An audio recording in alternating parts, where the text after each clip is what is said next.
I clearly heard this is the opportunity of a lifetime, and they are deciding whether or not they're going to take it. It's kind of a funny energy because whoever is coming through here, first of all, I'm getting very heavy masculine energy from this person coming through. So I feel I'll be speaking to a group of divine feminines here. This masculine is coming off somewhat like a flaky energy or a little bit of a player energy, or that's at least how they appear on the surface. The strange thing about this masculine is that deep down, they actually believe that something about a divine feminine here is very different. That word different is coming out strongly. So the divine masculine here, ironically, sees a divine feminine as being very unique, being very different, being someone highly worth pursuing and investing their time in. I literally keep hearing like connecting with you, divine feminine, feels to this person like the opportunity of a lifetime. And yet they're in this strange kind of limbo energy. Like, are they going to seize the opportunity or are they going to let it pass them by? Now, even as I said that, I could sense that this masculine knows if they do pass up this opportunity, they're going to be in deep regret. I am already picking that up right away. But let's turn to the traditional tarot and see what comes up. Now, do keep in mind, I channel many different people, situations, and messages throughout these readings, so always only take what connects with you personally.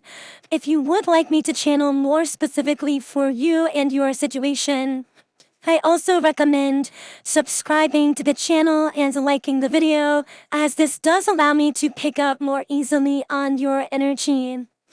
Okay, so what is going on with this very strange, almost player-like masculine energy, but that word player doesn't really describe the full picture of their energy because deep down they have very genuine feelings.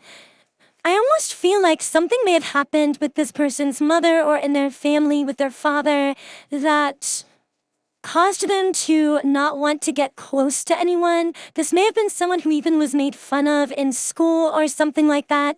They have this energy of overcompensation, like they're overcompensating for something here because they're afraid of losing control of themselves emotionally.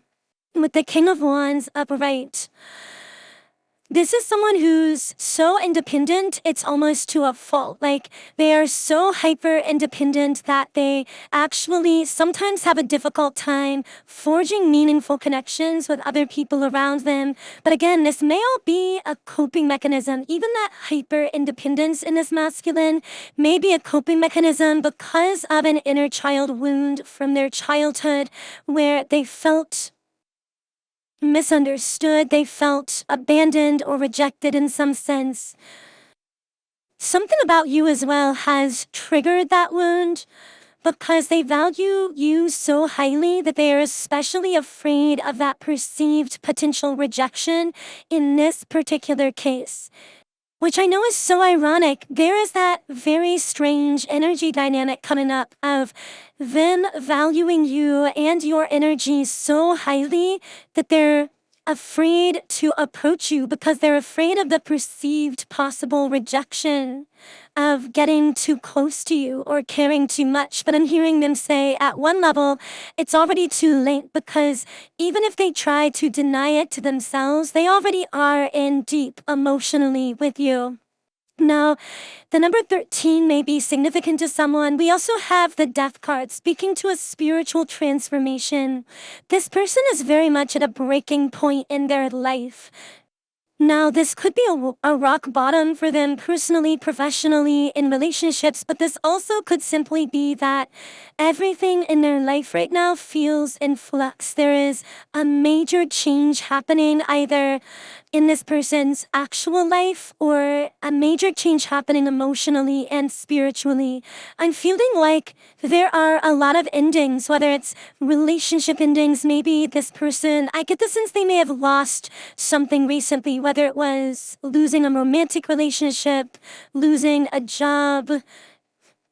They've lost a sense of stability. And there's been a lot of upheaval in their life without really much to hold on to. But with the Devil card, this person feels that the two of you are bonded in together, because what's really standing out on this card is how these two people are chained together. They feel bonded to you in a way that feels deeply familiar as well. When this masculine is around you, Divine Feminine, they almost feel like it's that same feeling of when you're going through a scrapbook, looking at old pictures of yourself, where there's almost a bittersweet feeling about it. And this is because of the past life energy in your connection. This goes a lot deeper than your physical bond in this lifetime. This strangely nostalgic energy this masculine feels around you, it causes them to feel childlike in the best kind of way. To feel like that purity and innocence and playfulness of their childhood self that they thought that they'd long left behind. But even beyond that, this person feels like you were there with them through their childhood, even if you weren't childhood friends. Even if this is someone that you just met, for some of you this could be someone you're meeting futuristically. They feel as though you're a childhood friend because there's such a profound familiarity here. In fact, I feel one or the other of you has used that word familiar to describe the other. Like you may have said, hey, do I know you from somewhere? Upon just meeting, they may have told you that you just looked really familiar. There also may have been an unspoken recognition of the familiarity. So if you didn't talk about it, you were still magnetically pulled together because of this familiar energy. So, of course, I always let you know if I do pick up twin flame or soulmate energy. I haven't yet picked up a specific soul bond energy, but there's absolutely a spiritual connection here. This extends into past lives. This is much deeper than just this one incarnation. I'm hearing fate, so they feel like it was fate that brought you into their life, that it was fate that the two of you met. And yet they're not sure if they're ready or if they're going to be able to take this fated opportunity. Yeah, it's almost like they're fighting with themselves here with the 9 of Wands upright. It's almost too much to handle is the energy I'm getting here as well. Like their emotions for you, this spiritual energy flowing between the two of you almost feels too much for this person to handle.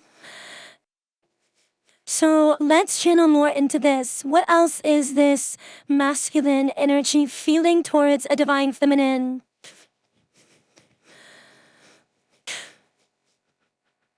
The 8 of Cups. What did I tell you guys? This is the card of abandonment. It's like this person is perceiving you having rejected them or that you're going to reject them, even if you haven't. Even if they haven't shot their shot with you, even if they haven't been fully open yet about their feelings, they feel like you're going to reject them or that you're going to abandon them. They're also looking really deep within themselves right now for some reason. What is this energy of self-reflection? Wow, Knight of Cups reversed. Yeah, they're feeling this love for you and worried it's going to be unrequited. I'm hearing I've never felt anything like this. Also wondering if it's all just an illusion. Almost like too good to be true. The deeper part of them knows that this bond was fated, that you entering their life has been fated. But another part of them is questioning, how can this even be real? How can you even be real, Divine Feminine, is what I'm feeling this masculine saying. They may have even joked in these literal terms with you before, like you are like a unicorn, or you are just like a fantasy. How are you real? You are this person's dream come true, and that is what is making them so nervous with the Four of Swords upright.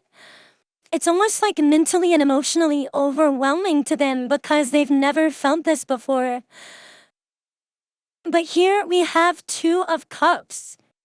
Partnership, but coming together. There's so much potential here for a really beautiful love connection. And I feel almost as though the two of you keep kind of tasting this potential timeline, this potential reunion timeline. But then this person's frequency gets pulled back down through these fears. What if it's just an illusion? Through these doubts. But whoa, two cards flew out from the bottom of the deck. And the third card, now at the bottom of the deck, is the High Priestess. And I immediately heard, you already know. So Divine Feminine, your intuition already knows how this person really feels for you on a deeper level. Yes, their actions may cause you to wonder a little bit or to doubt from time to time. But you know, however, you're staying on your throne. You are not acting on that knowledge, is what I'm getting here. You're staying in this very regal, divine, goddess-like kind of energy, staying in your empowerment, allowing yourself to intuitively recognize how this person feels, but also acknowledging that you are worthy of forward movement, decisive action, balanced, real-time manifested physical love connection. And so you are, in a sense, biding your time, essentially seeing whether this masculine is up to the task of connecting with your very precious, valuable energy, allowing him to decide whether he is going to be overcome by his fears, by his own rejection wound, or whether he is courageous and strong enough to come towards you. So will this masculine come towards Divine Feminine? I'm really curious of the potential outcome here. Wow, here we have Knight of Pentacles. It's almost like that pentacle the knight is holding is like some kind of an offer. I'm hearing wrapped up with a bow, so it's almost like they want to make sure that when they come forward with some kind of action, communication, that it's really been thoughtful, it's been thought out, that they're not approaching you in a haphazard manner, which is why they might seem very slow moving at times as well. What else is going on in this masculine's energy? What else can I channel for the beautiful Divine Feminines listening here? So you're coming up, Divine Feminine, as the Queen of Swords. Yeah, someone who's just sitting on her throne, still in that High Priestess energy, very intuitively aware of the bond here, but letting the masculine figure it out. It's almost as though you've known that there's a soul connection here intuitively, but you probably didn't say that to this person. And you're biting your tongue, so you might be not necessarily communicating with words what you're feeling, what this connection is, even though you're intuitively aware of that, because you're staying in your power. Seeing where things go here. Let's pull some cards from the Energy Oracle cards deck. What else does the Divine Feminine listening need to know? The Throat Chakra card. Wow. Incoming communication. What communication is coming in for the Divine Feminine here?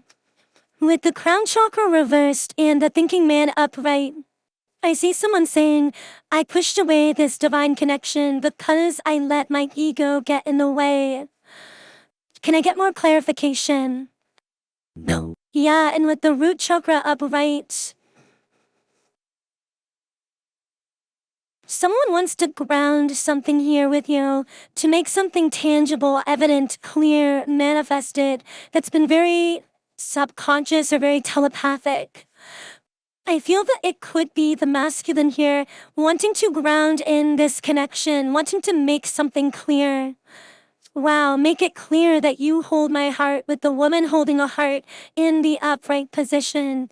Very beautiful messages coming through from this reading. I will be pulling one final card from the Rumi Oracle. And the final card here is Passion for Purpose. So I'm just going to read a little bit from the guidebook here. Love, like life, flows through the heart. Feel the thrill of the flow and say nothing. As we grow on a spiritual path, so too does our ability to serve life, to serve love, to honor humanity, and to offer a contribution that is unique to us, that could only flow in this particular way through the quality of our own soul light. Every light holds its own beauty, and every light has a particular task to fulfill on the divine path of life. Each one of us has something in our hearts that means something to us. It is irrelevant whether it seems practical or a recipe for success or not. We are simply meant to be what we are, to serve life faithfully from a place of honoring the truth of our nature, that which we feel genuinely passionate about, and to allow for life to naturally support growth according to our genuine nature. The divine path of love asks us to become conscious of and then unlearn the play acting of attempting to be a false self, so that we may learn to simply love and accept our real self. Fortunately, there is pleasure in the journey of returning to passion that can make the process of self-discovery a sweet one. We must dare to believe that we are not broken, that we are not inadequate, or better off to be like some other person or some other person's view of how they think we should be. We must be bold enough not to fear our passion. As we dive deep within and explore what makes us feel alive, we must be open, curious, and non-judgmental. That may be a subtle journey at first. We may feel as though we are looking in the dark, wondering if we will ever catch a glimpse of the light of passionate meaning we hope to find. Your passion will reveal itself to you with more depth, nuance, and beauty than ever before. Be curious and open to what presents itself in the wake of the falling away. Be ready for the journey within now.